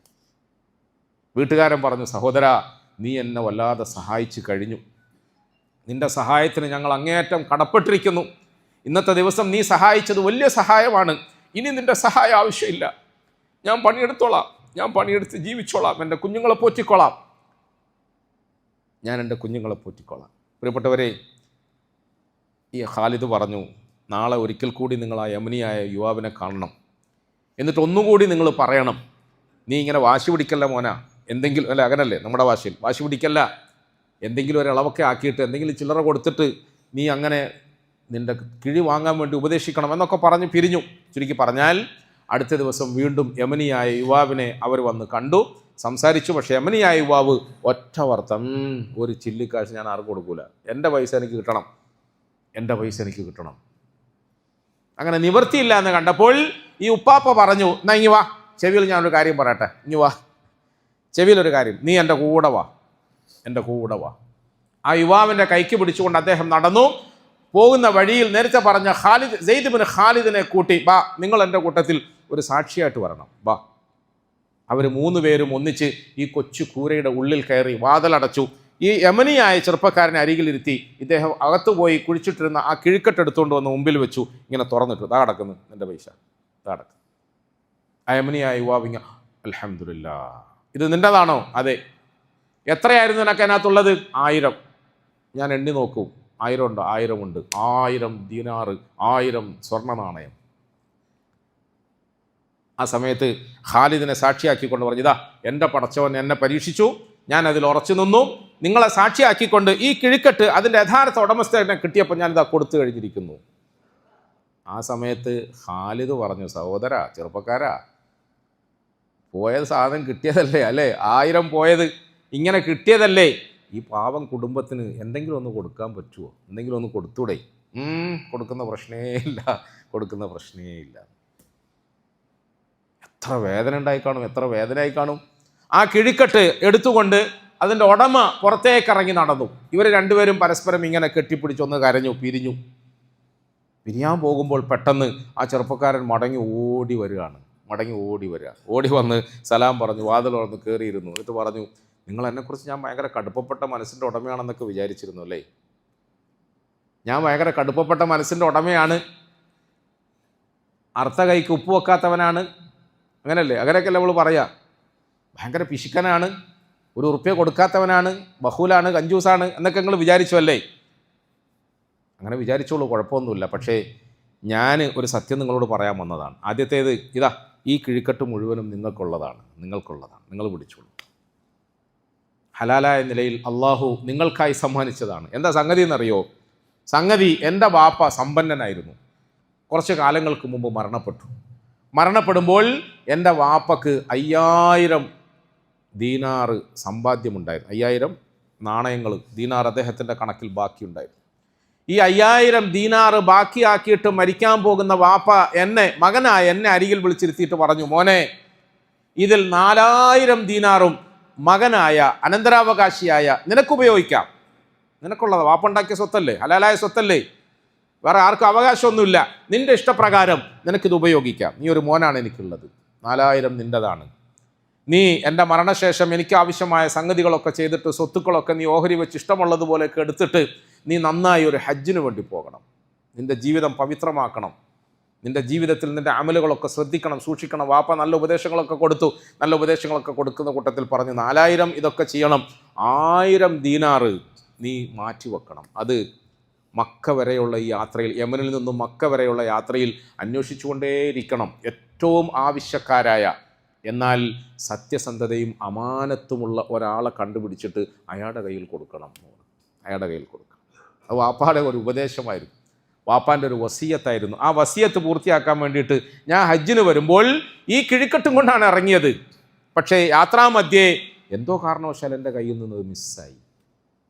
ഇങ്ങനെയൊക്കെ സംഭവിച്ചു. നിങ്ങൾ എന്നോട് 100 പ്രഖ്യാപിക്കണമെന്ന് പറഞ്ഞപ്പോൾ ഞാൻ വാശി പിടിച്ചത്, 10 പറഞ്ഞപ്പോഴും വാശി പിടിച്ചത്, 1 പറഞ്ഞപ്പോഴും വാശി പിടിച്ചത്, ഇങ്ങനെ ഒരു ചരിത്രം അതിൻ്റെ പിന്നിലുള്ളത് കൊണ്ടാണ് ഞാൻ വീണ്ടും നിങ്ങളെ പരിശോധിക്കുകയായിരുന്നു. നിങ്ങളെക്കാളും ഈ യാത്രയിൽ സത്യസന്ധതയും അത്യാവശ്യക്കാരനുമായ ഒരാളെ എനിക്ക് കാണാൻ കഴിഞ്ഞിട്ടേ ഇല്ല. അതുകൊണ്ട് ഇതിൻ്റെ അവകാശി താങ്കളാണ്, നിങ്ങളിതെടുത്തോളൂ എന്ന് പറഞ്ഞു. ഇതെടുത്തോളൂ. പ്രിയപ്പെട്ടവരെ, ഞാൻ പറഞ്ഞത് ചരിത്രം കുറച്ച് ദീർഘമായി പോയി എന്നത് ശരിയാണ്. പക്ഷേ ഈ ചരിത്രത്തിലൂടെ സഞ്ചരിച്ചപ്പോൾ നമുക്ക് കിട്ടിയ കുറേ പാഠങ്ങളുണ്ട്. നമ്മൾ താൽക്കാലികമായ ലാഭത്തിൻ്റെ പേരിൽ എന്തെങ്കിലുമൊക്കെ തരികിടകളിലൂടെ സമ്പാദ്യം വർദ്ധിപ്പിക്കാൻ ശ്രമിച്ചാൽ അതിൻ്റെ അനന്തരമായി വരാൻ പോകുന്നത് വലിയ പരീക്ഷണങ്ങളായിരിക്കും. അള്ളാഹു നമ്മളെയൊക്കെ കാത്തുരക്ഷിക്കുമാറാകട്ടെ. എന്തുകൊണ്ടാണ് പുതിയ രോഗങ്ങൾ വർദ്ധിക്കുന്നത്? എന്തുകൊണ്ടാണ് അപകടങ്ങൾ വർദ്ധിക്കുന്നത്? എന്തുകൊണ്ടാണ് അപകട മരണങ്ങൾ വർദ്ധിക്കുന്നത്? അള്ളാഹു നമ്മളെയൊക്കെ കാത്തുരക്ഷിക്കുമാറാകട്ടെ. ഞാൻ നേരത്തെ പറഞ്ഞല്ലോ, അതിനൊക്കെ നമ്മൾ ഭൗതികമായ ചില കാരണങ്ങൾ കണ്ടെത്തുന്നുണ്ടെങ്കിലും അതിൻ്റെയൊക്കെ അപ്പുറത്തേക്ക് അള്ളാഹുവിൻ്റെ അടിമകൾ, പ്രത്യേകിച്ച് മുസ്ലിം സമുദായം അവരുടെ ജീവിതത്തിൽ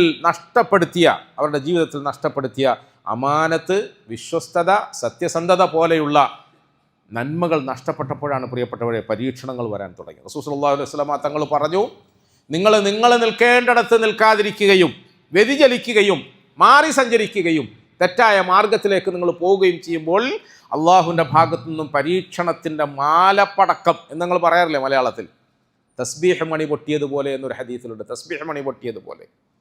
മണി പൊട്ടിയാൽ എന്താ? തസ്ബീഹ് മണി പൊട്ടിയാൽ എന്താ സംഭവിക്കുക? ചടപടന്നിങ്ങനെ വന്നുകൊണ്ടേയിരിക്കും. ഇങ്ങനെ നിങ്ങളുടെ മീതെ പരീക്ഷണങ്ങൾ വരുമെന്ന് റസൂലുള്ളാഹി സ്വല്ലല്ലാഹു അലൈഹി വസല്ലം. അതുകൊണ്ട് പ്രിയപ്പെട്ടവരെ, നമ്മൾ നമ്മുടെ ജീവിതത്തിൽ സത്യസന്ധത നിലനിർത്തണം. സത്യമേ പറയൂന്ന് ഉറപ്പിക്കണം. അമാനത്ത് നമ്മുടെ ജീവിതത്തിൽ നമ്മൾ ഉറപ്പിച്ചു നിർത്തണം. യാ അയ്യുഹല്ലദീന ആമനൂ ലാ തഅകുലൂ അംവാലകും ബൈനകും ബിൽ ബാതിൽ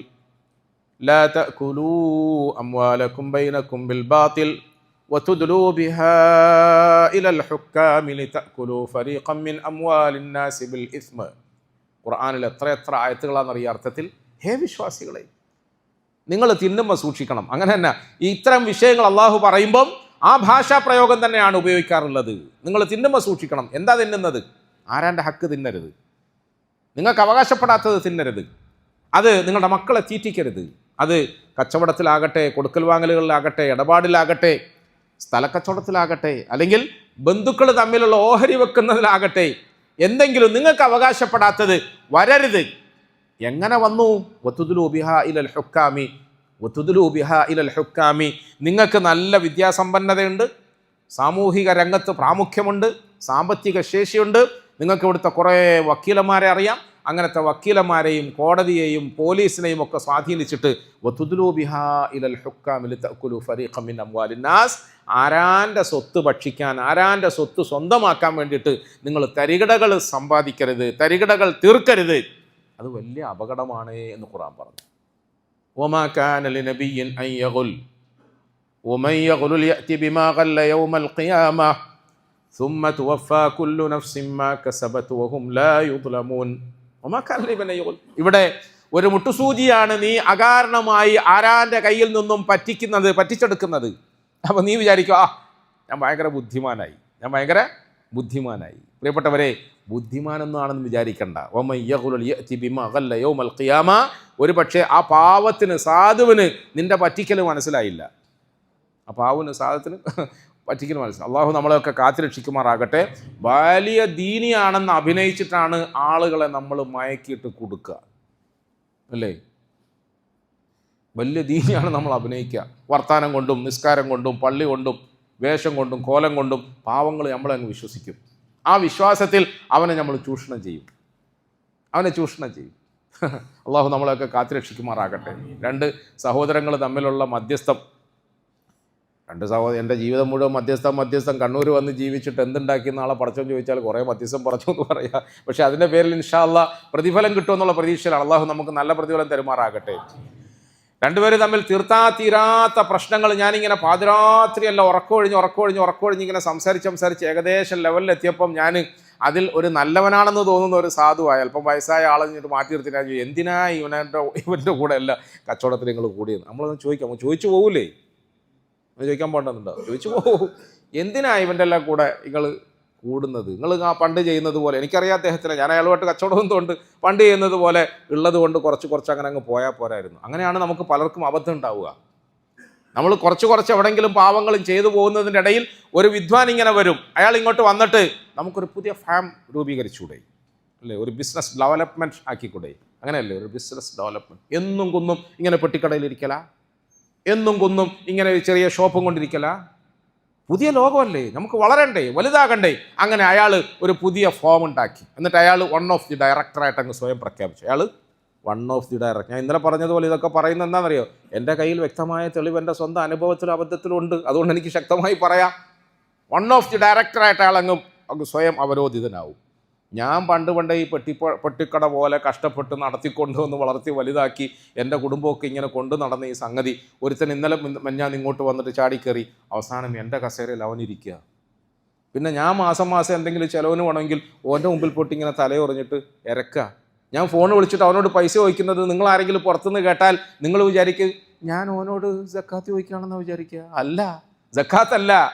ലക്ഷവും കോടികളും അവൻ വാങ്ങിയിട്ട് എന്നെ അങ്ങേയറ്റത്തെ അബദ്ധത്തിൽ കുടുക്കി, വഞ്ചനയിൽ കുടുക്കി, വാക്ക് പാലിച്ചില്ല. എന്നിട്ട് തരാനുള്ളതിന് ചോദിക്കുന്നത് കേൾക്കുമ്പോൾ, അവൻ്റെ വർത്താനം തിരിച്ച് കേൾക്കുമ്പോൾ നമ്മളെന്താ വിചാരിക്കാമെന്നറിയോ? നമ്മൾ അവനോട് ചക്കാത്ത് ചോദിക്കാൻ പോയതിലുണ്ടാവുക. പ്രിയപ്പെട്ടവരെ, ഞാൻ ഇത്ര ശക്തമായ ഭാഷയിൽ കാംബസാറിൽ നിന്ന് പറയുന്നത് ഇതൊരു ബാസാറാണ്, കാംബസാറാണ്. മുസ്ലിമീങ്ങൾ അധികമായി കച്ചവടം ചെയ്യുന്ന ഏരിയയാണ്. മുസ്ലിമീങ്ങളുടെ കച്ചവടം എത്രത്തോളം സത്യസന്ധമാവുമോ അത്രത്തോളം നമ്മുടെ സമൂഹം നന്നാവും. മുസ്ലിമീങ്ങളുടെ ഇടപാട് എത്രത്തോളം സത്യസന്ധവും അമാനത്തുള്ളതുമാവുമോ അത്രത്തോളം നമ്മുടെ സമൂഹം നന്നാവും. ഞാൻ ഒരിക്കൽ കൂടി ആവർത്തിച്ച് പറയുകയാണ്, ദുബൈയിലും കുവൈത്തിലും സൗദിയിലും മറ്റ് മുസ്ലിം രാഷ്ട്രങ്ങളിലും ഇവിടുന്ന് പോയ നമ്മുടെ സാധുക്കളായ സഹോദരങ്ങൾ അന്നം തേടുകയാണ്. നമ്മുടെ ഒക്കെ ഈ വരുമാനവും നമ്മുടെ ഒക്കെ ഉയർന്നു നിൽക്കുന്ന കെട്ടിടങ്ങളും ബിൽഡിങ്ങുകളും അവിടുത്തെ ദിർഹം ദീനാറുകളും ഒക്കെയാണ്. ഒരു പക്ഷേ അവിടെ വീണുകൊണ്ടിരിക്കുന്ന ഈ അപകടങ്ങളുടെ തീമഴ നമ്മൾ കാട്ടിക്കൂട്ടുന്ന ഈ ചെറിയ വൃത്തികേടുകളുടെ അനന്തരഫലമാകുമെന്നതിൽ ആരും സംശയിക്കണ്ട. അള്ളാഹു നമ്മളെയൊക്കെ കാത്തുരക്ഷിക്കുമാറാകട്ടെ. മനസ്സിലാക്കാൻ നമുക്ക് തൗഫീഖ് തരുമാറാകട്ടെ. മനസ്സിലാകാൻ കുറച്ച് പണിയാണ്, കുറച്ച് പ്രയാസമാണ്. ഞാൻ ഈ പറഞ്ഞ സാധുവായ മനുഷ്യനെ അരികിലേക്ക് മാറ്റി നിർത്തിയിട്ട് എന്തിനാ അവൻ്റെ ഒപ്പം ഇങ്ങനെ നിങ്ങൾ പഴയ ചെയ്യുന്നത് പോലെ ചെയ്ത് പോയാൽ പോരായിരുന്നു, ഉള്ളത് കൊണ്ട് പടച്ചോൻ ബർക്കത്ത് തരൂലേ എന്ന് ചോദിച്ചു. ഇയാൾ കരഞ്ഞിട്ട് എന്നോട് പറഞ്ഞു, ഉസ്താദേ എങ്ങനെ അവനെ വിശ്വസിക്കാണ്ടിരിക്കുക? വീണുപോയതല്ലേ, എങ്ങനെയാ വിശ്വസിക്കാണ്ടിരിക്കുക? വീണുപോയതല്ലേ. അവന് എൻ്റെ വീട്ടിൽ വന്നിട്ട് ആദ്യം സംസാരിക്കാൻ വേണ്ടി ഇരിക്കുമ്പോൾ സ്വാഭാവികമായിട്ട് നമ്മൾ ചായയും കടിയെല്ലാം കൊണ്ട് കൊടുക്കൂലേ? ചായയും കൊണ്ട് കൊടുത്ത് കടിയും കൊണ്ട് കൊടുത്ത് കുറച്ച് നേരം സംസാരത്തിൻ്റെ ഇടയിൽ ഇയാൾ കടി കഴിച്ചിട്ട് ചായ കുടിക്കാൻ വേണ്ടിയിട്ട് ഗ്ലാസ് ഇങ്ങനെ എടുക്കുമ്പോൾ എന്നോട് ചോദിക്കും, ഏയ് ഡാഷ് ഇക്കാക്ക, പേര് പറഞ്ഞാൽ ഞങ്ങൾ അറിഞ്ഞു പോകുമല്ലോ, അതുകൊണ്ട് ഡാഷ് ഇക്കാക്ക ഈ ചായ ഞാൻ കുടിച്ചോട്ടെ? ചായ കുടിച്ചോട്ടെ? നിങ്ങൾക്ക് കുടിക്കാനല്ലേ? അല്ല, നിങ്ങളുടെ അനുവാദമില്ലാതെ ഈ ചായ കുടിക്കാൻ പാടില്ലല്ലോ, നിങ്ങളുടെ പൊരുത്തം വേണ്ടേ? എന്താ ശരിക്കും? അള്ളാഹു നമുക്ക് മനസ്സിലാക്കാൻ തൗഫീഖ് തരുമാറാകട്ടെ. പ്രസംഗിക്കാൻ മാത്രമല്ലേ നിങ്ങൾ എന്നെ ക്ഷണിച്ചിട്ടുള്ളൂ, അടിക്കാൻ ക്ഷണിച്ചിട്ടില്ല. അഥവാ അടിക്കാനായിരുന്നു നിങ്ങൾ ക്ഷണിച്ചതിരുന്നെങ്കിൽ ഞാൻ നന്നായോ അടിക്കുമായിരുന്നു.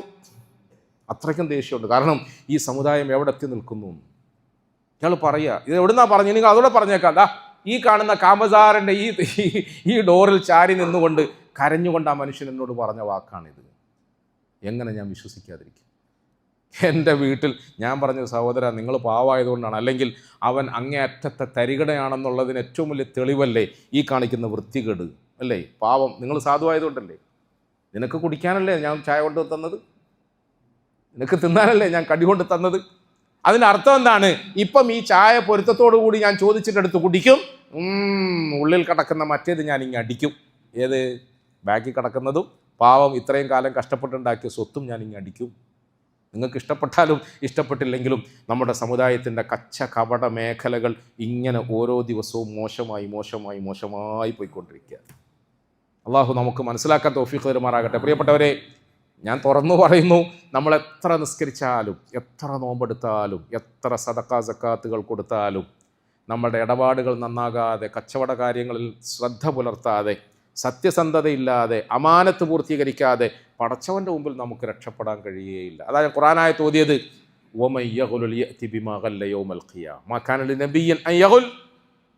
ഇന്ന് ആ പാവപ്പെട്ടവനെ നിന്റെ വേഷവും കോലവും വർത്താനവും ഒക്കെ പറഞ്ഞിട്ട് പറ്റിക്കാൻ നിനക്ക് സാധിച്ചെന്ന് വരും.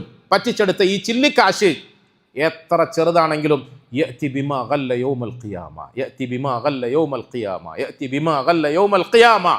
ഖിയാമത്തിൻ്റെ ദിവസത്തിൽ അത് മുഴുവൻ പടച്ചം കൊണ്ടുവരും. അത് ആണപ്പൈ എന്ന് നമ്മൾ പറയുന്നില്ലേ, ആണപ്പൈ വിടാതെ അള്ളാഹു സുബ്ഹാനഹു വ തആല അതിന് പകരം ചോദിക്കുമെന്ന് പരിശുദ്ധ ഖുർആൻ പറയാണ്. അള്ളാഹ് വിടൂല.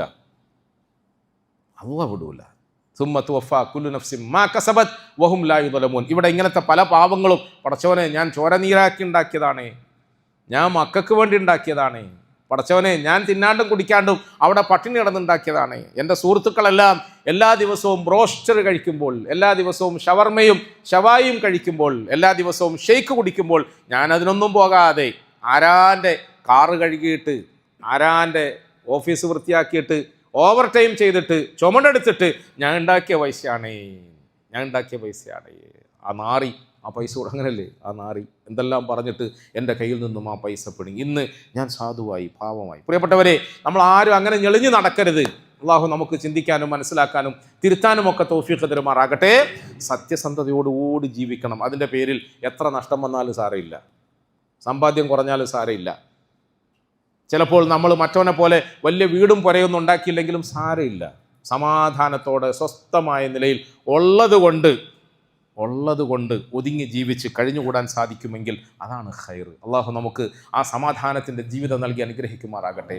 നമ്മുടെ ജീവിതത്തെ അള്ളാഹു നന്നാക്കി തരുമാറാകട്ടെ. മരണം വരെയും ഈ നല്ല മാർഗത്തിൽ ഉറച്ചു നിൽക്കാനുള്ള ഭാഗ്യം അള്ളാഹു നമുക്കൊക്കെ നൽകി അനുഗ്രഹിക്കുമാറാകട്ടെ. നമ്മുടെ ഈ എൻ്റെ വർത്തമാനത്തിൽ ആർക്കെങ്കിലും എന്തെങ്കിലും വേദനയോ വിഷമോ വന്നുപോയെങ്കിൽ എല്ലാവരും ആത്മാർത്ഥമായിട്ട് ക്ഷമിക്കണം. ഞാൻ അങ്ങനെ ചിലപ്പം വികാരഭരിതനായിട്ട് എന്തെങ്കിലുമൊക്കെ പറഞ്ഞു പോയോ എന്ന് എനിക്കറിയില്ല. പറയുന്നതൊക്കെ ആത്മാർത്ഥമായിട്ടാണ്. അള്ളാഹു സുബ്ഹാനഹു വ തആല പറഞ്ഞതുപോലെ പറഞ്ഞാക്ക് പ്രവർത്തിക്കാനുള്ള സൗഭാഗ്യം കൊടുത്ത് സന്തോഷിപ്പിക്കുമാറാകട്ടെ.